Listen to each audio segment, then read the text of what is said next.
MDCAT के past 20 साल के जो पेपर्स हैं, पास्ट पेपर्स, तो उनके एमसीक्यूज़ हल करने का ये जो सिलसिला है, तो आज ये चौथा लेक्चर है। इससे पहले हम क्लास 11 यानी फर्स्ट ईयर की केमिस्ट्री स्टैकोमेट्री जो है वो हम पढ़ चुके हैं, और आज अब सेकेंड ईयर से एक चैप्टर होगा। इनऑर्गेनिक से हम स्टार्ट लेंगे, फिर इस तरह फर्स्ट ईयर का एक चैप्टर होगा, फिर सेकेंड ईयर का एक चैप्टर होगा। यानी हम दोनों जो ईयर्स हैं तो इनके पेपर्स पैरेलल हल कर रहे हैं। तो इससे शुरुआत हम करते हैं। यहाँ पे जो इनऑर्गेनिक केमिस्ट्री है, इनऑर्गेनिक केमिस्ट्री तो खैबर पख्तूनख्वा बोर्ड में तो पिछले कोर्सेज में तो ये डिफरेंट चैप्टर्स थे। बहरहाल अब के ये कंबाइन है और चैप्टर का नाम है S&P ब्लॉक एलिमेंट्स।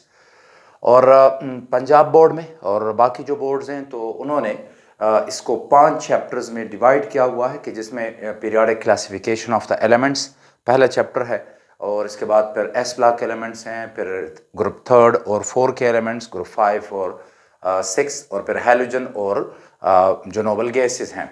तो इन सब को कंबाइन हम इनऑर्गेनिक केमिस्ट्री कहते हैं। ट्रांजिशन एलिमेंट्स इसके बाद आएंगे।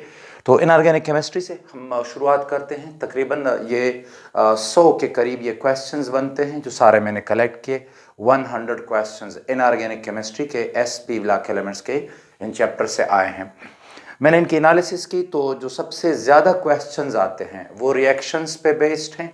इसके अलावा दूसरे नंबर पे फिर एसिड और बेस प्रॉपर्टीज़ पे, फिर डिकम्पोजिशन पे आते हैं कि कौन इजीली डिकम्पोज होगा, और इसी तरह जो S electron inert pair effect है उस पर भी आए हैं।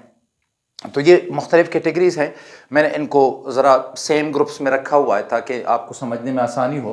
तो आज जो रिएक्शंस पे बेस्ड क्वेश्चंस हैं, जो कि टोटल तकरीबन 20 क्वेश्चंस बनते हैं, वो आए हैं। तो उनमें से मैंने ये सिलेक्शन की है। सिलेक्शन क्या है, सारे क्वेश्चंस हैं, मैंने लिख दिए हैं। कुछ रहते हैं वो दूसरे लेक्चर में होंगे। तो जनाब शुरुआत कर लेते हैं। पहला क्वेश्चन है कि chlorine gas dissolves in water to some extent to give.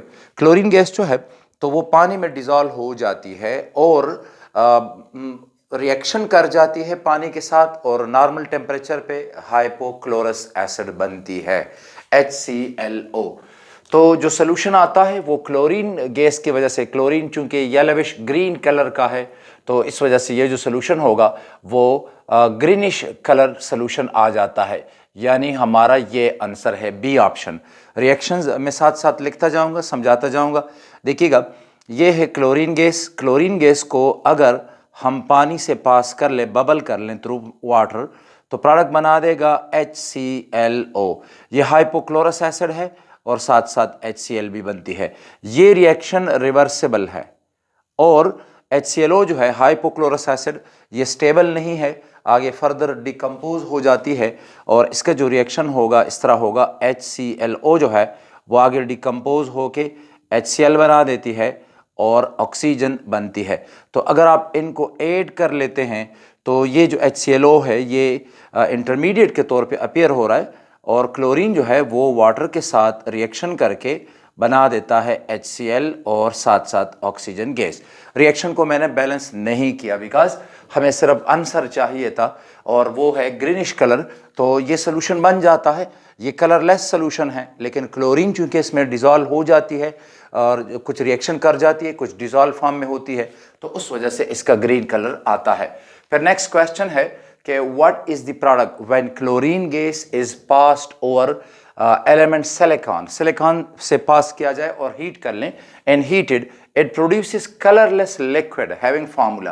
देखिए, फार्मूले लिखना आसान है। सबसे पहले कि सिलिकॉन की बात हो रही है, ये है हमारे पास सिलिकॉन और क्लोरीन है। तो देखिए, ये होगा सिलिकॉन, चूंकि लेस इलेक्ट्रोनेगेटिव है तो लेफ्ट साइड पे होगा, क्लोरीन मोर इलेक्ट्रोनेगेटिव है तो राइट पे होगा। सिलिकॉन का ऑक्सीडेशन स्टेट जो है वो 4 बनता है, क्लोरीन का -1 है। तो आप इनको इस तरह क्रॉस कर लेते हैं। इसको आप क्रॉस कर लेंगे तो ये यहाँ पे 4 आएगा और ये 1 यहाँ पे। तो हमारे पास जो फार्मूला बनता है SiCl4, ये वो कलरलेस लिक्विड है, सिलिकॉन टेट्रा क्लोराइड। नेक्स्ट जो है, कहते हैं कि फास्फोरस, वाइट फास्फोरस। फास्फोरस के 2 इलेक्ट्रॉप्स की हम बात कर रहे हैं, एक है वाइट फास्फोरस और एक होता है रेड। रेड कदर स्टेबल है, वाइट फास्फोरस इंतहाई ज़्यादा रिएक्टिव होता है। तो ये कहते हैं कि व्हाइट फास्फोरस जो है that catches fire in air and Burns with the formation of white smoke.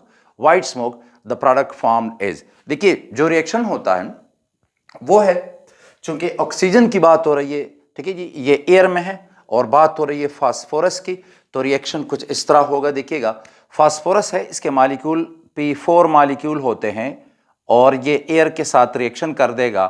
देखिए फास्फोरस के दो ऑक्सीडेशन स्टेट्स आते हैं, एक है फास्फोरस जिसको हम कहते हैं +3 और एक है फास्फोरिक जो कि +5 है। तो याद रखें कि चूंकि इस वक्त हमारे पास हवा है, दोनों प्रोडक्ट्स बनेंगे और देखिएगा एक है जिसको हम कहते हैं P2O3 फास्फोरस ट्राइऑक्साइड और डायमर पूरा जो मॉलिक्यूल होगा वो इस तरह होगा, और फिर है फास्फोरस पेंटा ऑक्साइड P2O5 और इसका भी मैंने होल 2 लिख दिया है। और तरीका वही है कि फास्फोरस का यहाँ पे ऑक्सीडेशन स्टेट 3 है तो मैंने वो उधर लगा दिया, ऑक्सीजन का -2 है तो वो इधर लगा दिया। फिर इस ऑक्साइड में फास्फोरस का ऑक्सीडेशन स्टेट 5 है, 5 तो वो मैंने क्रॉस करके, जैसे ये तरीका था, क्रॉस करके उधर लगाया और ऑक्सीजन जो है वो 2 इधर लगाया। अच्छा, अब इसको कभी कभार इसको इस तरह भी लिखते हैं कि लाइक 2 को इधर मल्टीप्लाई करके ना, तो फिर लिखते हैं P4O6 हो जाएगा, ये हो जाएगा P4 और O जो होगा वो 10 होगा। तो ये कहते हैं कि फास्फोरस 3 ऑक्साइड, 3 इसका ऑक्सीडेशन स्टेट है यानी ये वाला, फास्फोरस 5 ऑक्साइड ये वाला, बिल्कुल ये दोनों बनते हैं। कहता है 2 ऑक्साइड, ये तो होता ही नहीं है, एलिमिनेट कर लें, और बोथ A एंड B, तो ये हमारे पास आंसर आता है।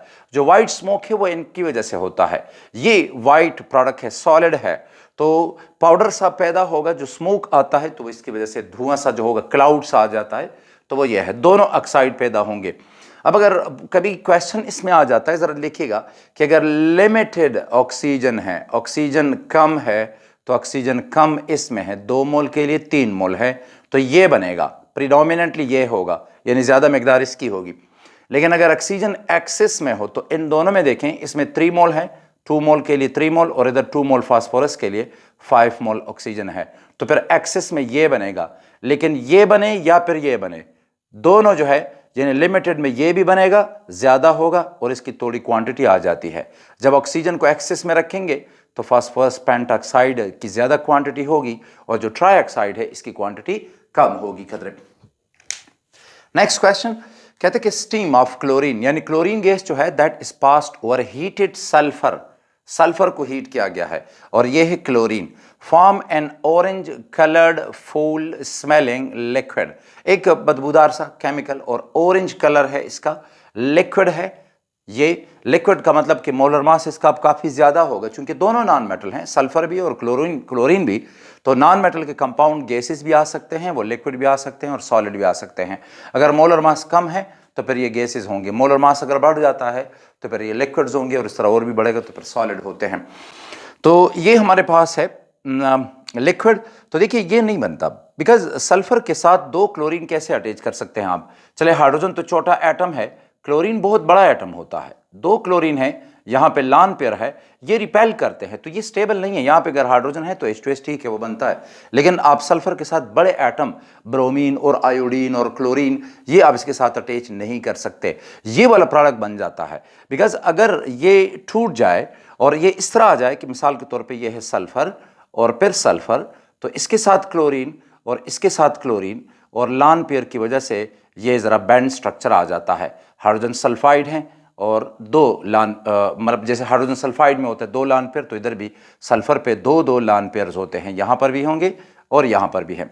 बिकॉज सल्फर जो है ये छठे ग्रुप का मेंबर है, तो आखिरी शेल में इसके 6 इलेक्ट्रॉन्स हैं, तो जब 6 इलेक्ट्रॉन होंगे 1 उधर शेयर किया, 2 इधर शेयर किया, तो फिर 3, 4, 5 और 6 ये प्रोडक्ट बनता है सल्फर मोनोक्लोराइड। मोलर मास अगर आप देखेंगे तो ये लिक्विड ही होगा, बिकॉज सल्फर 32 64 और फिर क्लोरीन 71, तो 64 और 72 जमा कर लें तो ये लिक्विड आता है, ये वाला प्रोडक्ट बन जाता है। S2Cl ये बनता नहीं है, कोई स्ट्रक्चर इसका नहीं आता, आप इसे बनाने की कोशिश कर लें तो ये नहीं बनता।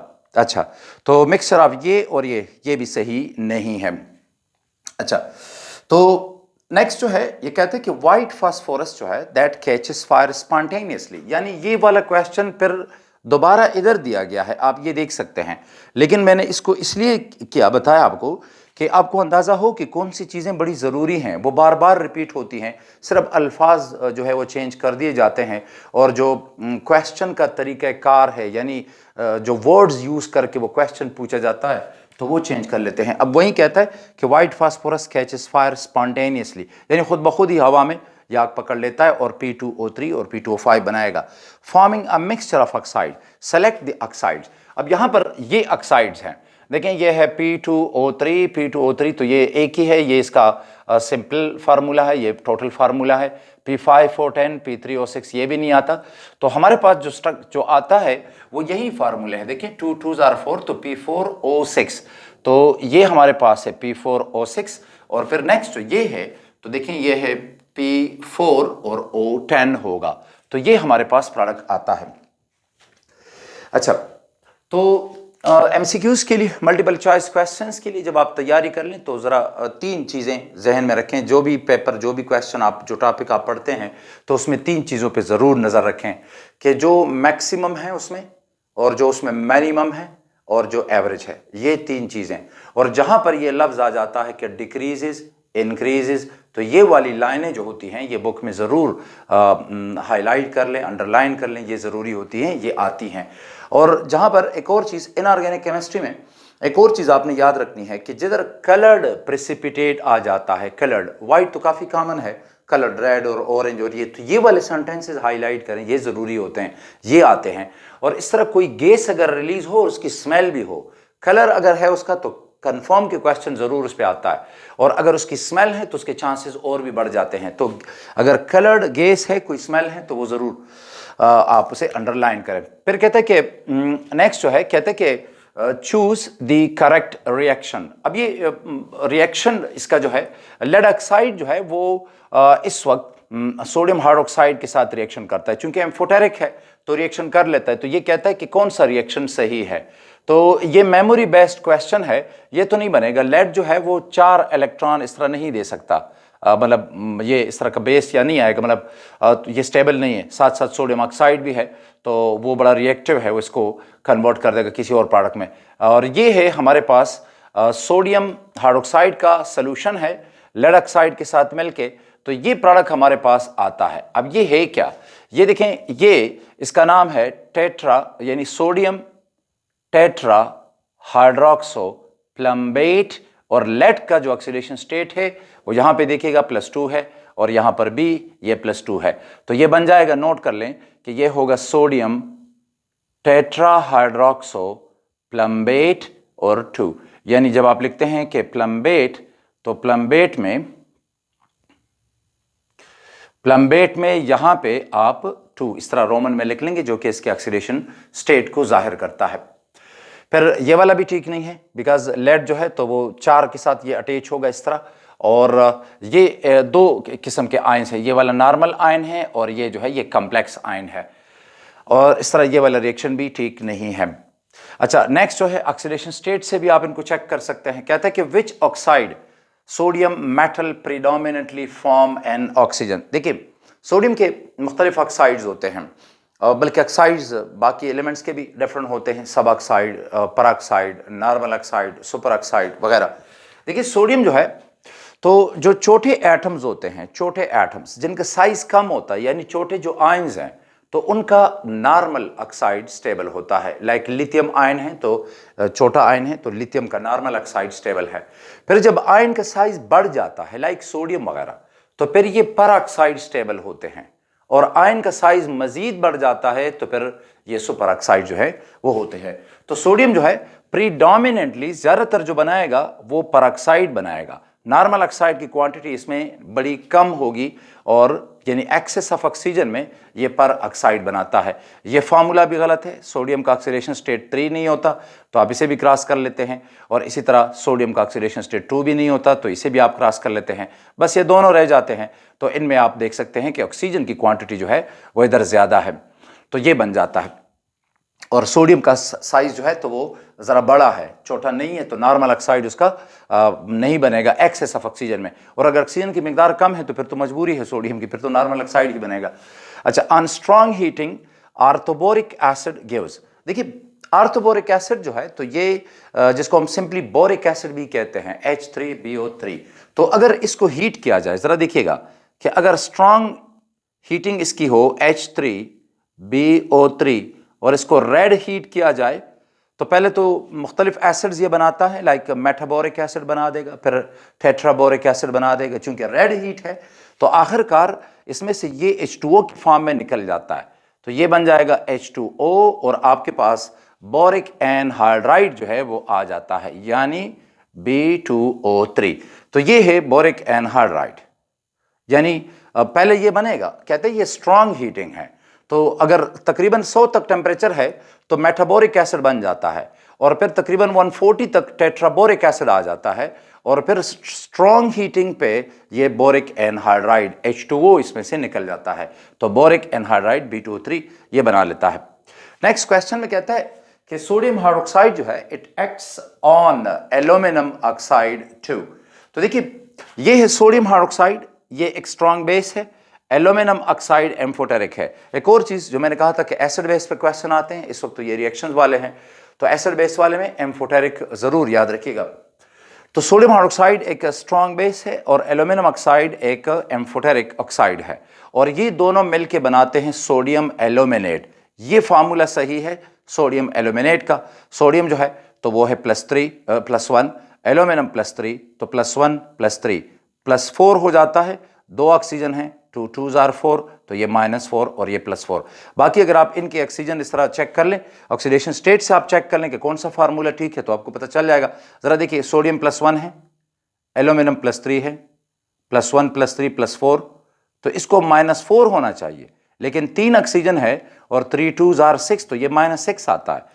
तो यानी मैं ये कह रहा हूं कि कंबाइंड स्टेट इनका +4 है तो इसको -4 होना चाहिए, लेकिन ये -6 है, और इसी उसूल को इस्तेमाल करके तो ये भी गलत है, और हमारे पास ये फार्मूला जो है ये ठीक आ जाता है। जरा आप इसे चेक कर लें। मिसाल के तौर पे सोडियम +1 है, 2 एल्यूमिनियम है, तो +3 और +1, तो +3 6 और +1, तो यह आ जाएगा +7।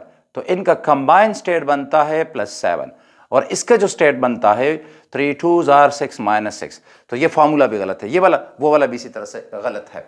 नेक्स्ट जो है, तो जब प्रोडक्ट्स आपसे पूछे जाते हैं तो बराए मेहरबानी जो ऑक्सीडेशन स्टेट्स होते हैं उनको चेक करें, उनसे उस केमिकल का जो फार्मूला है जो बनेगा वो आप बड़ा इजीली वो कर लेते हैं। ज़रूरी नहीं है कि आप हर एक चीज़ का रट्ठा लगाएं, ऑक्सीडेशन स्टेट को इस्तेमाल करके आप प्रोडक्ट को इजीली कह सकते हैं कि कौन बनेगा, एक्सेस में कौन बनेगा और लिमिटेड में कौन बनेगा। अच्छा, and the action of nitric acid on metals, the evolution of NO2 is favoured bye.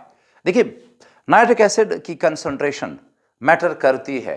अगर बड़ा ही डाइल्यूट नाइट्रिक एसिड हो तो मेटल इलेक्ट्रॉन लॉस कर लेगा, हाइड्रोजन गैस बन जाएगी और मेटल का नाइट्रेट बनेगा, like zinc plus dilute nitric acid, तो you will get zinc nitrate और प्लस हाइड्रोजन। अगर कंसंट्रेशन उससे जरा ज्यादा हो, स्टिल ये बड़ी डाइल्यूट है, तो फिर नाइट्रस ऑक्साइड बन जाती है। कंसंट्रेशन अगर ज्यादा हो, ठीक है जी, ये कहता है कि NO2 जो है दैट इज फेवर्ड बाय, तो ये होगा कंसंट्रेटेड नाइट्रिक एसिड। डाइल्यूट के साथ जो है ये नहीं बनाता, यानी अगर आप ले लेते हैं for example zinc plus dilute nitric acid, तो you will get zinc nitrate plus hydrogen. अगर वेरी डाइल्यूट है तो इस तरह, और अगर एक और कंसंट्रेशन पे फिर नाइट्रस ऑक्साइड भी आ जाती है। अच्छा, अब ये जो है फ्यूमिंग नाइट्रिक एसिड, याद रखें कि ये कंसंट्रेटेड नाइट्रिक एसिड ही है, लेकिन इसमें कुछ एक्स्ट्रा NO2 डिजॉल्व है, तो वो जो है उसकी वजह से हम NO2 को फिर डिटेक्ट नहीं कर पाएंगे। तो ये जो है फैसिलिटेट करता है कंसंट्रेटेड नाइट्रिक एसिड जो है, तो वो NO2 की फॉर्मेशन को फैसिलिटेट करता है। Phosphorus trihalides they are readily hydrolysed, पानी के साथ रिएक्शन कर लेते हैं, जैसे कि रिएक्शन है ट्राइहैलाइड्स में आते हैं फास्फोरस के ट्राइहैलाइड, यानी PF3 PCl3 PBr3 वगैरह, और वाटर के साथ ये रिएक्शन करते हैं। कहते हैं कि generally moving from fluorine to iodine, अगर हम डाउन जाएं, फॉर एग्जांपल ये हमारे पास लेट से आप लेते हैं कि ये है फास्फोरस ट्राइफ्लोराइड, फिर phosphorus trichloride, phosphorus for example tribromide और आयोडाइड वगैरह, तो जाते हैं हम, तो याद रखें कि रेट ऑफ हाइड्रोलिसिस जो होगा वो इंक्रीज होता है, और इसकी रीजन इलेक्ट्रोनेगेटिविटी है और बॉन्ड लेंथ है। फ्लोरीन बड़ा छोटा एटम है, तो तो ये जो बॉन्ड होगा फास्फोरस का इसके साथ, तो ये एक बड़ा छोटा बॉन्ड है, शॉर्ट बॉन्ड है, स्ट्रॉन्ग बॉन्ड है, और ये बड़ा पोलर भी है, उसकी वजह से ये और भी स्टेबल है, ये टूटेगा नहीं। लेकिन अगर आप नीचे जाएंगे तो आयोडीन फिर सबसे आखिर में है यहाँ पे, तो PbR3 फिर इसके बाद PI3, तो वो बॉन्ड लेंथ भी बढ़ जाती है और electronegativity difference between the halogen and phosphorus वो भी डिक्रीज हो जाता है, लिहाजा बॉन्ड बड़ा वीक होता जाता है।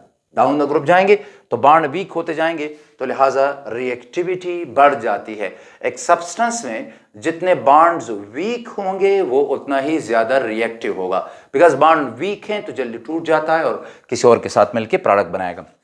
कहते हैं कांटेक्ट प्रोसेस में for the manufacture of sulphuric acid the impurity arsenic is removed by freshly precipitated ferric hydroxide. तो देखिए फेरिक हाइड्रोक्साइड ये चीज है FeOH होल 3, ये फेरिक हाइड्रोक्साइड है। और कहते हैं कि आर्सेनस ऑक्साइड ये चीज है AS2O3, आर्सेनस ऑक्साइड। तो ये रिमूव होता है टू फॉर्म। देखिए यहां पर एक छोटी सी बात है, ये इस तरह का डायरेक्ट रिएक्शन नहीं है, बल्कि इस रिएक्शन में ये जो फेरिक हाइड्रोक्साइड है ये लेविस एसिड के तौर पे काम करता है, Fe3 स्टेट में है और ये लेविस एसिड के तौर पे काम करता है। आर्सेनस ऑक्साइड जो है ये एम्फोटेरिक है। मेटालाइट के ऑक्साइड जो होते हैं अक्सर वो एम्फोटेरिक होते हैं, एक्सेप्शंस हर जगह होती हैं, लेकिन जनरल चीज याद रखें मेटालाइट के ऑक्साइड एम्फोटेरिक होते हैं, सही है, लेकिन जरूरी नहीं है, ये कोई रूल नहीं है, कोई लॉ नहीं है। तो आर्सेनस ऑक्साइड जो है तो वो एम्फोटेरिक है, वो इसके ऊपर एडजॉर्ब हो जाता है, एडजॉर्ब। तो सरफेस के साथ फेरिक हाइड्रोक्साइड के साथ ये एडजॉर्ब हो गया, तो जो गैस पास हो रही है सल्फर डाइऑक्साइड जो है वो पास हो रही है, और उसमें अगर आर्सेनस ऑक्साइड है तो इसके साथ एडजॉर्ब हो जाती है। चूंकि फेरिक हाइड्रोक्साइड सॉलिड है, प्रेसिपिटेटेड, ठीक है जी, यहाँ पे आप देख रहे हैं प्रेसिपिटेटेड फेरिक हाइड्रोक्साइड, तो सॉलिड है और आर्सेनस ऑक्साइड इसके ऊपर एडजॉर्ब हो जाती है, तो बाकी गैस चली जाती है और आगे जो SO2 गैस पास हो रही है वो साफ सुथरी होगी, और जो है वो फेरस आर्सेनस ऑक्साइड जो है वो इसमें रह जाता है। अच्छा, यहाँ पे आप ये क्लोजेस्ट फार्मूला है ऑक्सीडेशन स्टेट के लिहाज से, आप कह सकते हैं ये होगा हमारे पास FeASO3। आयरन जो है ये +3 है, आर्सेनिक भी +3 है, तो +3 +3 +6 आ गया है। देखें ये है इनका कंबाइन स्टेट, +6 आ जाता है और इसका भी -6 है। तो अब यही ऑक्सीडेशन स्टेट का तरीका बाकी के लिए इस्तेमाल कर लें, बाकी के लिए ये गलत आएगा। मिसाल के तौर पे अगर मैं ये ले लूँ, चले ये देखें कि ये क्यों सही नहीं है, ये क्यों सही नहीं है, ये क्यों सही नहीं है, सबका एक तरीका है जो मैं बता चुका हूँ ऑक्सीडेशन स्टेट। देखिए आयरन +3 है, आर्सेनिक +3 है, तो +3 ये आ जाता है हमारे पास +6। 4 ऑक्सीजन है, हर एक का -2 स्टेट है, तो ये -8 आता है। तो ये फार्मूला भी गलत है, यही लॉजिक इस्तेमाल करके ये बाकी दो भी गलत है। कहते हैं reaction of water with magnesium is slow, fast वगैरह वगैरह। देखिए मैग्नीशियम जो है तो इसके ऊपर ऑक्साइड की एक प्रोटेक्टिव लेयर होती है। लाइक फॉर एग्जांपल, मैं इसे जरा साफ करके, आपने नोट किया होगा तो मैं इसे साफ कर लेता हूं। मैग्नीशियम जो है वो ये वाला मेटल है, मिसाल के तौर पे मैग्नीशियम रिबन आप ले लें, स्ट्रिप ले लें, तो इसके ऊपर ये जो है ब्लैक में बना दूं, ये ऑक्साइड की लेयर है, तो लिहाजा मैग्नीशियम जो है ये एक्सपोज नहीं है, यानी ये है मैग्नीशियम ऑक्साइड की लेयर जो कि सॉलिड होती है, ये मैग्नीशियम मेटल है।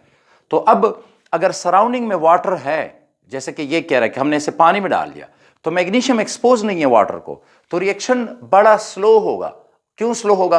देखिए एक तो यह है कि जरूरी तो नहीं कि पूरा सरफेस कवर्ड हो, कुछ जगह पे जो अनकवर एरिया हो सकता है वहां पे H2O के मॉलिक्यूल आ जाते हैं, रिएक्शन कर लेते हैं।